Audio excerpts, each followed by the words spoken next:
But he basically said something to the effect of, if you live for the weekends, your stuff is broken.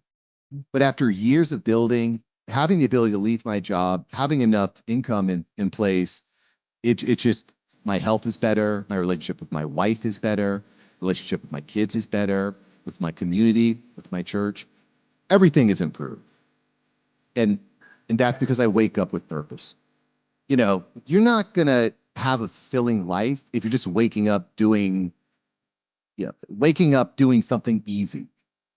What gives us satisfaction is seeing a challenge, tackling it, and overcoming it, right? Mm. That process, you want to be super clear who you serve, what your solution is. Then it becomes replicable, then it becomes scalable. Then when people run into you, they know exactly what you do. Have you ever had the experience of working on a passion project? You know, that thing that you just can't pull yourself away from? I know I have. And that's how I got started with the Awakened Man and this podcast, actually. And that there's going to come a time, though, when you're going to ask yourself if you plan on making any money at this thing and turning it into a business. And are you ready to do that? And if so, how are you going to do it? Well, that's what we're going to dive into today and uncover all of those questions and so much more. Now, before we get into all that, I just want to remind you to hit like, subscribe, and share on your favorite platform to stay updated on the latest content here at The Awakened Man and help me spread the message. And for that, I just want to say I'm truly grateful. Now, let's get on with today's episode. The average man today is sleepwalking through life, many never reaching their true potential, let alone ever crossing the finish line to living a purposeful life. Yet, the hunger still exists, albeit buried amidst his cluttered mind, misguided beliefs, and values that no longer serve him. It's time to align yourself for greatness. It's time to become a revolutionary man. Stay strong, my brother. Welcome to the Revolutionary Man podcast. I'm the founder of The Awakened Man and your host, Alan DeMonso. So let me ask you, do you have a passion project? And if so, can you turn that into a business? You know, I can remember several instances in the past where I had a passion project, and sometimes I would try to turn it into something, but then I would lose steam with it. Building a business takes more than passion. It takes dedication, perseverance, money, and time. And of course, not all of that is going to be earth-shattering news for you. But what we need to do is understand a process of how we can go from turning that passion project into something that's viable. And we're going to do that today with my guest, Mark Savant. So allow me to introduce my guest. You know, for many years, Mark woke up every Monday with dread, just like us, eh? And over 10 years, he ran an insurance agency. He was well paid, but he was miserable. He decided to make a change, and he became an after-hours entrepreneur. After 4 years of taking action, failing, and learning, Mark was finally able to leave his day job about a couple of months ago. And his mission now is to help entrepreneurs like you and me do the same thing. He's also a passionate father, a husband, and a community leader. And he believes the more you give, the more you're going to receive. Welcome to the show, Mark. How are things today? What's up? What's up? What's up? Today is beautiful. My daughter scored 2 goals at her soccer game. So, yeah, what could be better? Outstanding. Outstanding. How old's your daughter? She's 6 years old. Oh, 6. And then my son is 3. So it's just a wonderful time. Just they've raked in all the candy from Halloween, and the dad tax is in strong effect. Let's just say that. There we go. Right on. Well, I just want to say thank you so much for being on the show. And here at the Awakened Man and on this Revolutionary Man podcast, we always talk about how each of us is on our own hero's quest, our own hero's journey. And so the first question I have for you, Mark, is tell us a little bit about your journey, how the trials have shaped you, mentors have guided you, and how all of that has led to who you are today and what you're doing. Alan, I think you've really hit the key for me, which is I hated Mondays, bro. I hated Mondays. It was like Fridays were my day. Fridays, whoo, okay, cool. We got the weekend. Life is beautiful. I get to relax, hang out with the family. Monday, Tuesday, Wednesday, Thursday, awful, terrible. I gained weight. My sleep wasn't great. I didn't have enough time to work out. By the time I got home, I was dead tired. My brain was fried. The only thing I could do was watch TV. I remember pretty vividly. I was watching a video by Gary Vaynerchuk, who you may or may not be familiar with, and he made this remark, and I'm gonna bring it down to PG because I'm not big on cursing, but he basically said something to the effect of, "If you live for the weekends, your stuff is broken." I was like, it's so true. Yeah. And it hit a certain point where I was just in a bad mood all the time. And I said, it's broken. Something needs to change. And so at that point, I decided I'm going to make the change. I'm going to start to build something.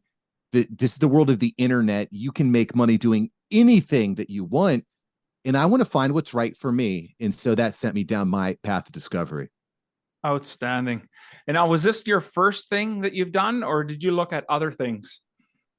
So I run a podcast production agency now, right? Yeah. So I help busy professionals build status and sales with podcasts, through production, through show launches, through community. That's what I do now. That is not where I started. Like you mentioned, I was in the property and casualty business, selling insurance, hated it. God bless all y'all insurance brokers and agents out there. Not for me. And I gotta say, people do not like hearing that their claim is not being covered. Like, once you've gotten that enough times, you're like, no, this isn't for me. But I tried all sorts of different businesses, Alan. I mean, everything from my own insurance agency, vending machines, real estate. I was considering going back to school to become a certified financial planner. I even was talking to a friend of mine about opening up mattress stores to sell mattresses for a discount and on budget. But nothing really fit. I looked at Amazon FBA. List goes on. Tons of different businesses. When I really started to get that aha moment I was like, you know what? I'm listening to podcasts every night. I'm listening to them in my car. I'm listening as I run and I jog. Why don't I just start a podcast? I had no experience in broadcasting. I had no experience, but there's this thing called YouTube, and you can learn a lot there, right? That's for sure. So I went to the University of YouTube, and then I started diving in on the podcasting business. Outstanding. And so you've been doing this for a little while now. And as you're saying, you help other entrepreneurs, other podcasters, find their feet, get them going. But I want to wonder, what do you think is keeping most people from pursuing their passion project or taking that thing that they're really excited about and turning it into something more? Well, there's a lot of different things. I think I believe that the majority of it comes down to fear. Right. And we were kind of talking about this a little bit before we hopped into the episode. You've got a great bookshelf behind you. I've got books on my shelf here. By the way, never been a reader. Just this journey into entrepreneurship has turned me into a reader, and I'm a much better person for it. But I think that, fear is the main driver, right? Educating without taking action, fear-based. And quite frankly, I think for a lot of men, the fear is real. We're providers. We're protectors. I got 2 kids. The paycheck seems so safe. Yeah. As long as I go and I do my 40, 50, 60-hour week, I know there'll be food on the table, my Social Security, my 401k, my wife won't yell at me. Spoiler alert, she'll still yell at you. All these things. But for me, I think the biggest fear is the one that you don't see, right? It's that fear of not taking the action, right? Because if we're not moving up Maslow's hierarchy of needs, if we're not constantly developing and improving, that's a scary place to be in, right? Like, how many jobs exist now that didn't exist 10 years ago? How many jobs that exist now won't exist in 10 years? There's going to be a lot of jobs that go away. And I think we need to, as men, continue to develop and continue to grow and continue to find new sources of income, because quite frankly, it's not as hard. It's not as hard as you think. It's very doable. Absolutely. And totally agree with that. And I think it for sure, it's a fear thing. It's and a fear tied with it. And the other thing I took away from that, what you're saying is that it's fear, but it's also tied to security, right? And we get lulled into this belief that, that biweekly paycheck, or however often you're getting that paycheck, you're just so used to it. And we got lulled into that. And I was on a podcast interview this morning myself, and we were talking about how, you know, at 45, I decided to get my MBA. And I thought to myself, well, it's going to take 4 years. Well, if I don't do my MBA, what'll happen in 4 years? Well, I'll be 4 years older and I won't have an MBA. So then I decided to do it. Like, I haven't gone to school. It's like in a long time, right? To do that. And it was a big commitment. And there was a discussion I had with my wife about, diving into this piece. But if we looked at life that way, if we looked at life from the perspective of, well, if it's going to take me X number of years or time, and I don't do it, what's going to change? What's going to be different? Probably not much if you don't take action in something and really challenge yourself. And I think that's what I found so inspiring about reading up about your story, Mark, is that, you were caught in that 9 to 5 humdrum life, that piece that was just draining from you, and you knew you wanted something better. And the other great thing I hear what you're saying is that, like, it wasn't that, well, I'm going to do podcasting right out of the gate, and and it worked. That you were willing to fail. And I just makes me so, it brings, it makes my heart sing to hear that there's a gentleman with perseverance, as we were talking about earlier, right? Perseverance, trying to find out what's going to fit. I think I'm going to do this. I'm going to do that. And I think that's what we really need to do more as men, is to go out there and try things. You have to. Well, you have to. And perseverance, by the way, is the number one indicator of success, financial and familial success. But it is absolutely about taking action. The more action you take, the more results you see. And, I can remember I went to school to get, this is going years back, I had gone to school to get certified for air conditioning work, AC work. I live down in South Florida, so ACs are pretty important down here. Great trade. You can make a ton of money doing AC work. And I remember once I had finished school and I had started in the field, every single tech that I rode with hated their job. Miserable. Every single one. And I was like, what am I doing? I remember one tech specifically looked at me and said, what are you doing, Mark? Why don't you go back to college and do something? I was like, this doesn't make sense. And so, that sent me back to college. I took that advice. But just even furthermore, and by the way, I don't think there's anything wrong with being AC tech or being in the trade field. I think it can be very gratifying. But if it's not, why not make a move? Why not change? How many times do we go into a restaurant or into a retail establishment, and how often do you interact with someone that's really excited about what they're doing? Never. Basically, I went into a pizza shop the other day to pick up a pizza. There's nobody in there, literally just me and my 2 kids. I walk up to pick it up. It's already been ordered. There's 2 guys working there very slowly. They didn't make eye contact with me. Excuse me.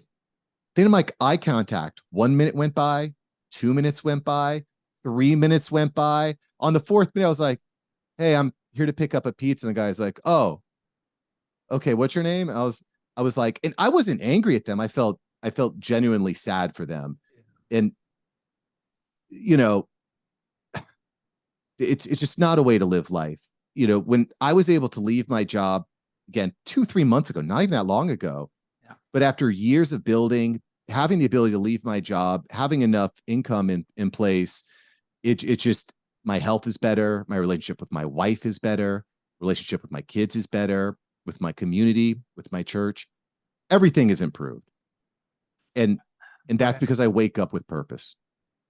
Yeah, I love that. Love that. And, the other thing I took out from what you just finished saying there is that it wasn't a straight, leave your current day job and jump into podcasting. You took time to build it. It was a slow build. And that's exactly what we're doing here with the Awakened Man. And I think that is so key for guys to understand, that it's not an all or nothing piece here. It's about gaining some skills and learning some stuff. And I want to really dive into some of the process and the things that you did to get yourself to where you are today. But before we get into that, I just wanted to ask, so you tried all these other things, but how did you know that when did you really realize that you had a passion for podcasting and this was it?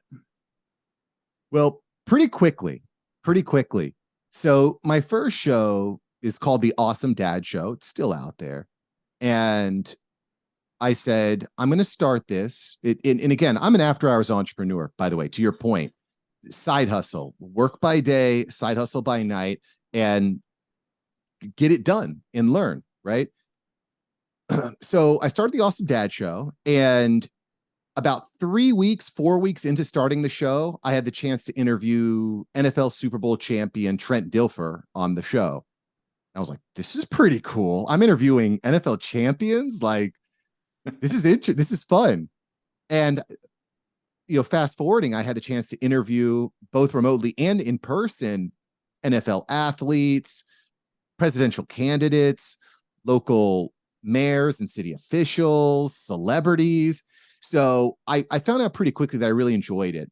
I enjoyed meeting with people. And quite frankly, podcasting isn't for everybody. It's a good fit for me. It's a good fit for you. But I think that the process of finding what is right for me that's where it's at. That's where the game is at. That's really where my passion is, because waking up every day doing something that you don't enjoy it's not a healthy place to be, right? Yeah. So that's was really the inspiration for After Hours Entrepreneur, the show that I have now.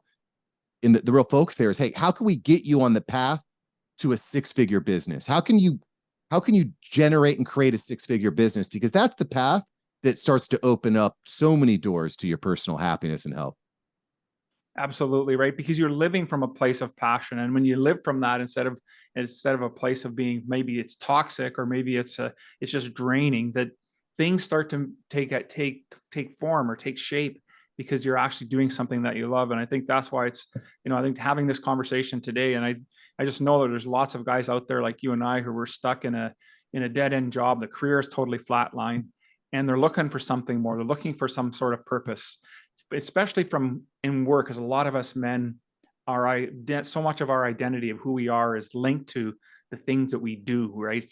And somebody, it's one of the first questions we ask. Hey, after you introduce yourself, so what do you do for a living? It's basically number 2 question, right? And so tell me a little bit about what was the biggest challenge, though, that you had to overcome in making this transition and coming and moving from having it being a side hustle to doing it full time? Bro, Alan, you should have a list of 100 of them, because that's the reality. Is there are a lot of challenges, but I think that's what makes being an after hours entrepreneur so fun and so exciting. It becomes a game. Yeah. You're not gonna have a fulfilling life if you're just waking up doing something easy. What gives us satisfaction is seeing a challenge, tackling it, and overcoming it, right? That process, it is so satisfying. It's so satisfying. For me, there have been many challenges. I got into podcasting. I didn't have any experience in broadcasting. I didn't have any experience in marketing. I didn't have a microphone, So it was learning all those steps. It's, how do I do the software? How do I set up a website? Now I'm working on bookkeeping, right? Bookkeeping hasn't been a problem until I started making a lot of money. So now I've tried to figure out bookkeeping and accounting. And I think that's what's fun for me, Alan. Yeah. It becomes kind of a game. It becomes a game, and just like with any game, whether it's Call of Duty or World of Warcraft or Legend of Zelda, right? You're always leveling up. You're getting stronger. You're getting more armor and new weapons, and there's new challenges. There's new people to work with. And I think for me, that's what makes after hours entrepreneurship so fun. It's diving into all these different challenges and continuing to level up. Yeah, absolutely. Love the analogy with Zelda and that. And that's starting to show both our ages, I think. I don't even know if Zelda's still around, but whatever. I totally get what you're saying, right? It is about leveling up and gaining that extra armor and that extra skill set so that you can take on that next challenge, because the challenges are always going to be at a level higher than what we're thinking today. And so as long as we keep progressing, then we're going to get an opportunity to meet those. So it sounds like you can take just about any passion you have and turn it into a business. And I'm sure that's what you encounter in your what do you call it, after hours entrepreneur podcast. So have you found through that work that some things tend to work out better? And then I'm not even sure if that's the right way to ask it. Just trying to get a sense of, for those people out there in the audience that are listening and may feel that they have an obscure idea of what could be a passion project, and how they would turn that into a viable business. Are there things that they should be more aware of, or things that tend to be more lucrative, I should say, than others? I think that's a great question. And the answer is for sure. There's some fields that are far more lucrative than others. Like I mentioned before, my first podcast was about fatherhood. I have a fatherhood group and community that I run and lead. I have the podcast, website, selling shirts and stuff. But people weren't paying me to teach them how to be a better dad. It just wasn't happening for me. Right. All the fathers that I knew that were actually making it and doing, making good money were more on the comedy side of things. Not to say that you can't make money in that space. You can, but knowing and testing the market's important. Yeah. I want to just kind of take a quick step back and give all the revolutionary men out there something tangible that you can think about, right? When you think about, what is a side hustle? What's something that I can do? Is it garage selling? Is it real estate? Is it, am I going to be a TikTok influencer? Whatever it is, right? So here's something to think about. And there's 4 things that you need to clarify. Just 4. A, who's my customer? Who am I talking to? Who's my customer? Secondly, what's a problem that they have? What's the problem that they have? Thirdly, what's a solution that I can offer? And then fourthly, what does success look like to that person, to that customer? If you can figure out these 4 elements and you can clarify them, you can start to develop offers that people will buy. Mm-hmm. And in my experience, the first person that I worked with, didn't go great. I was able to help them with like their Instagram profile, and it was pretty good and whatnot, but it wasn't the great fit. And the second person, the third person, after I started working with more and more people, I started to develop, this is the person I want to work with. This is the problem that they have. This is my solution. And then this is what success looks like. And so going through that process that we talked about of chiseling away, leveling up, getting better gear, and then overcoming challenges will lead you to your right answer, lead you to the right fit for you. That makes complete sense to me. And what I like about those 4 questions, especially the last one, is what does success look like to my customer? And for a second there, I thought you were going to say, what does success look like to me? And how many times would we answer that question thinking that way?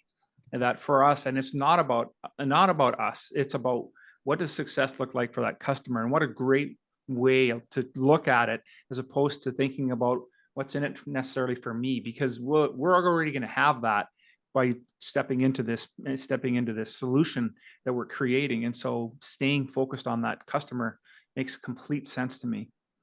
So I think we're starting to get a little bit into your process. So I assume that's probably one of the earlier stages of working with folks. Tell us a little bit more about what are the things that you help and guide people to getting into turning their passion project into a viable business. Yeah. The After Hours Entrepreneur, is the podcast that I'm really focused on growing out, because again, I noticed this problem everywhere I go. People are tired. They're frustrated. They don't enjoy what they do. They don't enjoy the way they make money. So the After Hours Entrepreneur is really this guide, so we can start to give these frameworks, and so I just go out and I find top entrepreneurs, some of the best entrepreneurs in the world, and say, hey, what would you do? How how did you get to your first 6-figure a year, and figuring out those steps, and then taking, like I said, I'm a reader now, baby. I'm a reader. But I also understand that it's hard. It's hard to be a reader. You got a million things going on. So the other thing that's tough about reading is reading without taking action. So the other thing that I do with the show is I'll take a short excerpt, like a half a page or a page from a book that's interesting, read it, examine it, and then say, hey, let's try to apply this. Let's try to apply this to our life. That example that I just gave you with those 4 steps, that's not mine. That's from Donald Miller's Story Brand. And it's a great framework for getting clear on the value that you can offer the market, right? Yeah. So I think that's really what I try to do with After Hours Entrepreneur, because I know if I could help, I'm on this mission to help 100,000 entrepreneurs reach $100,000. And I know if I can do that, I'll have made a massive mark on this world. And like you graciously said in the intro, the more you give, the more you receive. So I don't know exactly how that'll come back, but it'll impact people in a powerful way. Yeah, no doubt in my mind that it will. That's an outstanding goal. 100,000 times 100,000 is so great, because it is still a bit of a magical number, right? To have that 6-figure income, and whether they do that in 6 figures in a year, in a month, in a quarter, whatever. But the goal needs to be audacious, and I think that what you've done is done a great job of really honing in on exactly what that piece is. Now, are you It's tough, bro. I'll just man. say that, the first few years that I got into it, I was draining the bank account, tens of thousands of dollars, tens of thousands of hours, grinding and working and failing and learning.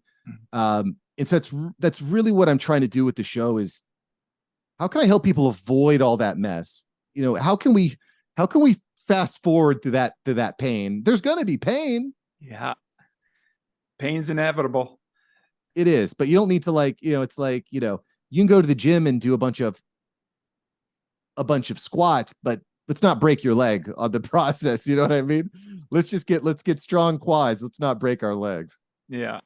Well, you're leading right into my next questions. Because I wanted to get a sense of, what are those pitfalls that people should have in their mindset that they potentially may come across? Not that they necessarily will, but there must be some common things that you encounter, and you've touched on one already, and that is, how quickly our bank accounts can drain from it, because as we said in the intro, right, it's going to take some money. But there obviously we're working towards solutions. So what are some other pitfalls that people should be aware of in making their passion project into a viable business? Great question. Very important. And there's a number. I think starting off, the first thing you want to get clear on is who you actually serve. So you can tweak your offer, you can tweak your solution, and you can really fill that need. One of the problems that I think a lot of entrepreneurs and people have when they're starting is, you'll ask them, what do you do? And you'll give you some sort of answer like this. Well, I do a lot of things. I help all sorts of people with all these different problems. And that's okay. It's okay to start there, right? But we should continuously be trying to refine our messaging and refining our process in our solution so that it's super clear. I help busy professionals build status and sales with podcasts. You want to be super clear who you serve, what your solution is. Then it becomes replicable. Then it becomes scalable. Then when people run into you, they know exactly what you do, right? And so I think one of the mistakes that we make often is we're too broad with what we do and what our solutions are. If you're a pressure washer, if you want to build a pressure washing business, what are you working on? Are you working on residential? Is it commercial? Are you working on boats and docks? Like, what is your zone of genius? Yeah. You know what I mean? And I think,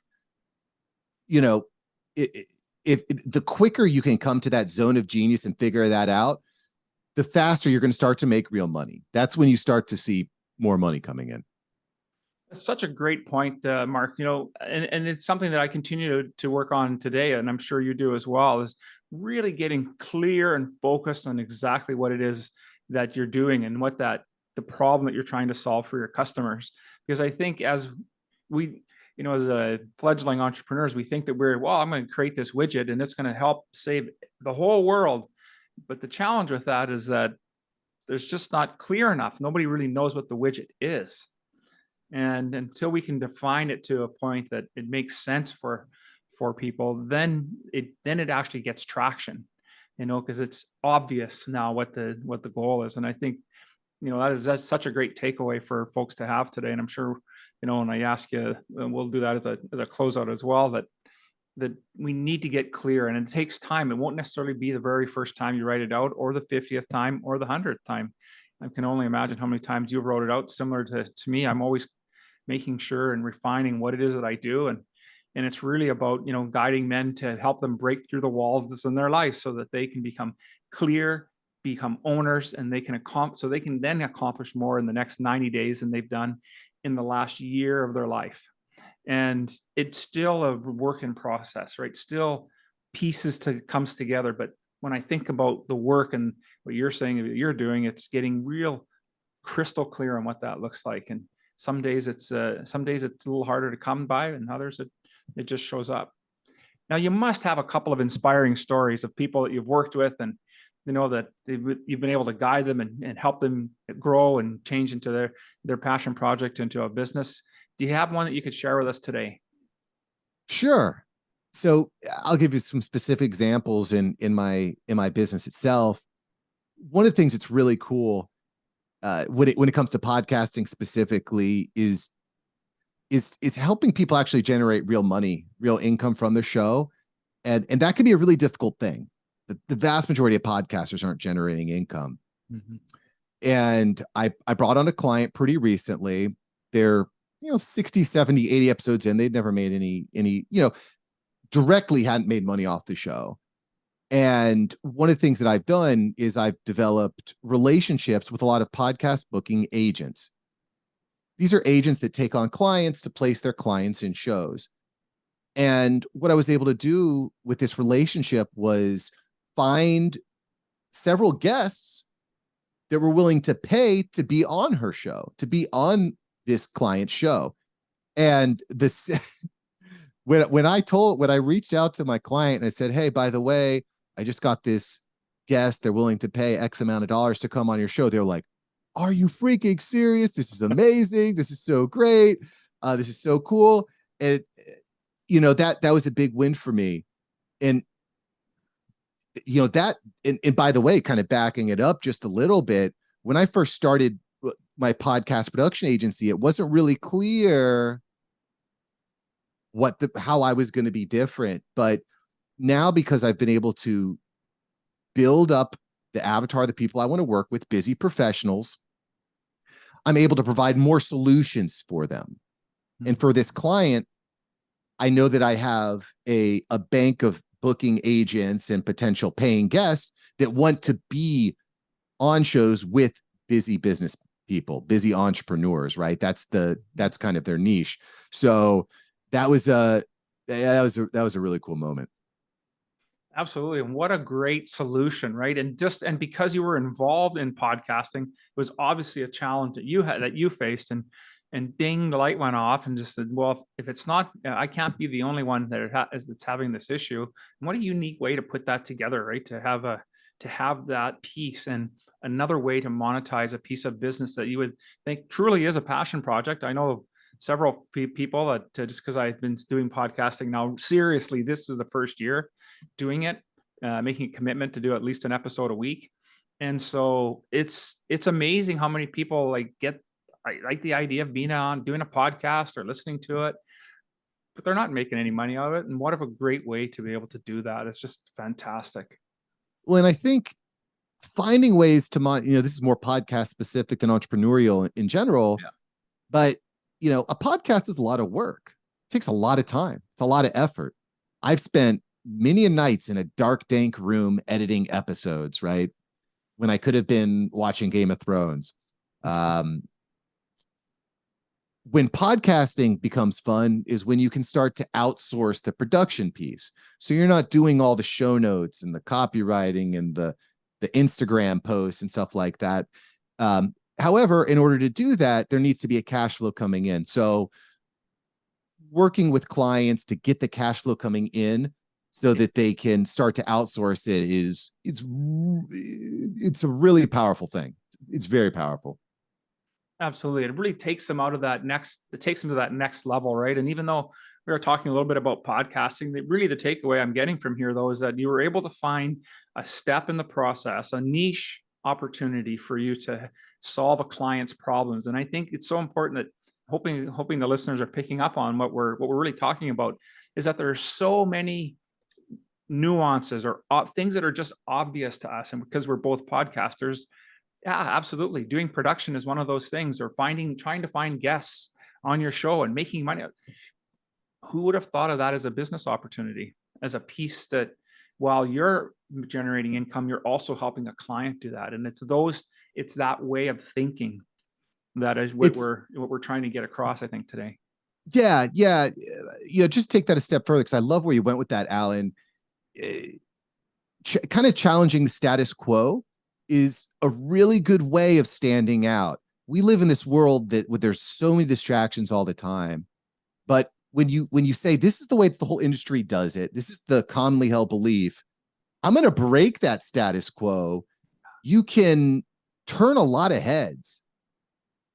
You could create a lot of buzz. I mean, I think of Andrew Tate, and I don't necessarily agree with everything that Andrew says, but that guy really got that down. He said, this is what everybody thinks. I'm going to take some beliefs. I'm going to go outside that. And he just grew like crazy. He grew so fast that he got banned everywhere. Right. So you don't want to fly. You don't want to be like Icarus and fly too close to the sun.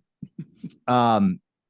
But when you can challenge widely held beliefs and carve out your own niche in an industry, it's a powerful thing. It's a powerful thing, boys. You can make it happen.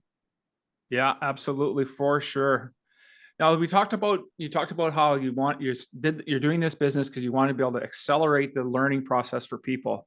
So here's another opportunity I think that we can do that. So if Mark was to start all over today, what would be the first thing that you would do differently?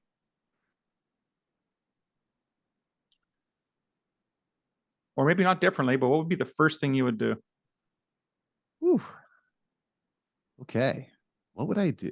That's a big meatball, because there's so much learning that goes into it. My wife and I were talking the other day about selling our house. And we don't necessarily have a new place to move into. Maybe we would lease or something. And we were talking about leasing versus selling. And I was like, what am I going to do with $400,000? I have nothing to do with it. Right. So anyway, I'm getting a little bit off topic, but I think that the challenges are what really carve us out. So if I was starting from blank, trying to build a podcast specifically, because that's my zone of genius, I would get really clear on those 4 questions that we talked about before. Mm-hmm. Customer, although I'd insert the word audience, but customer, problem, solution, success. I get really clear on that. I would take the information that I know now, and I would create a framework, launch the show, launch the podcast. I would develop a way. I would find the correct or the compelling event that would cause my potential client to need help. So this is another, I think, important concept when you're starting a business is getting leads, because if you're not making money, you're not going anywhere. So once I identified who my customer was, I would define compelling events that would mean they needed my service or my expertise, right? So for example, in the podcasting realm, I might look at something that I do look at. Who's someone that just hit the best-selling author list? They just hit the New York Times bestseller list. These are people that need podcasts. They've got money. They've got buzz. That's someone I would look at. I also would look at I'm just giving away the game. I'm just telling you what I do now. So I'm just giving away the game. That's what I do. I would look at which podcast just hit new and noteworthy on iTunes. And I would look through the various niches and categories, and I would reach out to those podcasts to say, hey, you need production? I got you. So that's what I would do. I would strategically hire out my team. This is kind of a tough question, Alan, because hiring out a team too quickly can kill your business before it starts. Because people are expensive. That's going to be your largest line item in your budget, in your expense statement. So that's something I would look at too. But I think overall, get clear on who I serve, how I can serve them, figure out what the compelling event is, and I'd hit the phones, baby. Start getting some sales. Right on. Perfect. So we've talked about so much stuff today, Mark, but if there was one thing or maybe there's something I didn't talk about and we haven't touched on, but if there was one takeaway out of everything that you would want our listeners to take with them, what would that be?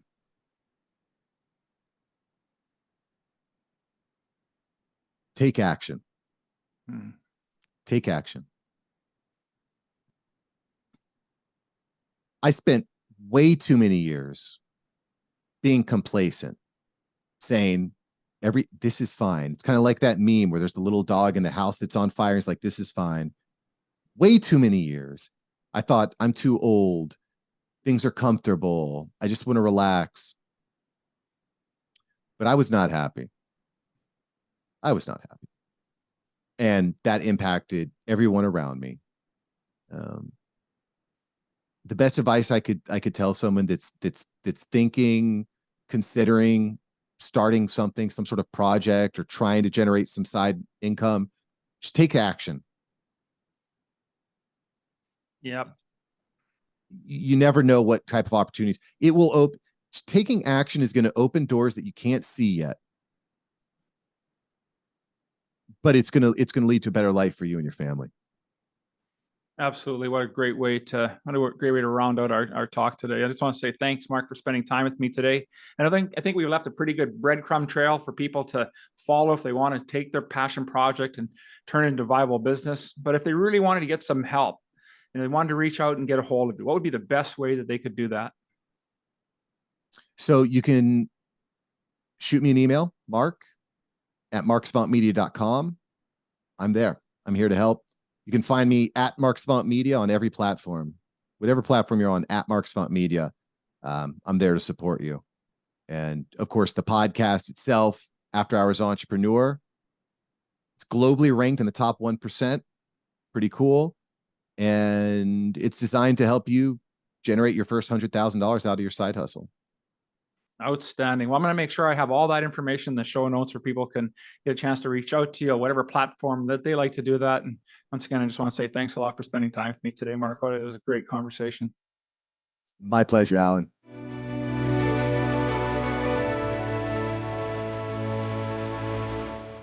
Thank you for listening to the Revolutionary Man podcast. Are you ready to own your destiny? To become more the man you are destined to be? Join the brotherhood that is The Awakened Man at theawakenedman.net and start forging a new destiny today.